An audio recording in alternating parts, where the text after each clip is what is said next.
ആരാണ് ചോദിച്ചത്? ഏത് നിക്കണ കണ്ടില്ലേ? അത് വാഴയാമത്താച്ചേട്ടാ. വാഴയാണെങ്കിൽ എന്താ? വാ തുറന്ന് പറഞ്ഞൂടെ? ഇവിടെ ഞങ്ങൾ സമരം നടത്തിയപ്പോൾ വലിയ ആവേശത്തോടു കൂടി ഞങ്ങളെ തല്ലാട്ടെന്ന് ഇവിടുത്തെ പോലീസ് ഉണ്ടല്ലോ. ഈ പോലീസുകാരുടെ മക്കൾ പോലും നീറ്റ് പരീക്ഷയ്ക്ക് ചെന്നിരുന്നാൽ പഠിക്കുന്ന നിങ്ങളുടെ മക്കൾക്ക് ആ പരീക്ഷ പാസ്സാകാൻ കഴിയാത്ത സാഹചര്യമാണ് രാജ്യത്തുള്ളത്. പ്രിയപ്പെട്ട പോലീസുകാരാ, നിങ്ങളുടെ മക്കൾക്ക് വേണ്ടി കൂടിയാണ് ഞങ്ങൾ ഈ സമരം നടത്തുന്നതെന്നുള്ള ബോധ്യം എളുപ്പല്ലോ ഈ ആദ്യം ഓരോ സാധനങ്ങൾ കിട്ടാൻ. ഇപ്പൊ കിട്ടിയവർക്ക് നല്ല പണിയെടുത്തിട്ടുണ്ടാവൂലേ. കടുത്ത അഴിമതി വിദ്യാഭ്യാസ രംഗത്ത് നടത്തിക്കൊണ്ടാണ് കേന്ദ്ര ഗവൺമെന്റ് മുമ്പോട്ട് പോകുന്നത്. ഈ നാട്ടിലെ സാധാരണക്കാരന്റെ മക്കൾക്ക് വേണ്ടിയാണ്. അതിനുവേണ്ടിയാണ് ഞങ്ങൾ അടികൊള്ളാൻ തയ്യാറായി നിൽക്കുന്നത്.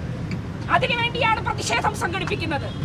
കേന്ദ്ര ഗവൺമെന്റിന്റെ ഒത്താശ നിന്നുകൊണ്ട് ഡിവൈഎഫ്ഐയുടെ പ്രക്ഷുബ്ധമായ ഈ സമര യൗവനത്തെ ലാത്തി ഉപയോഗിച്ച് അടിച്ചു തകർക്കാനാണ് ശ്രമിക്കുന്നതെങ്കിൽ ഇതൊരു വലിയ കൊടുങ്കാറ്റായി ഉയർന്നു വരുമെന്ന് മാത്രമാണ് ഞങ്ങൾക്ക് ഈ അവസരത്തിൽ സൂചിപ്പിക്കാനുള്ളത്.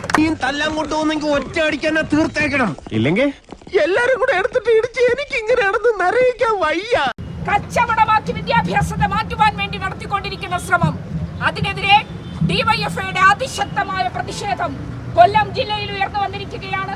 സംസ്ഥാനത്തെ ജില്ലകളിൽ, രാജ്യത്തിന്റെ വിവിധ കേന്ദ്രങ്ങളിൽ ഈ സമരം ആഞ്ഞടിക്കുന്നു.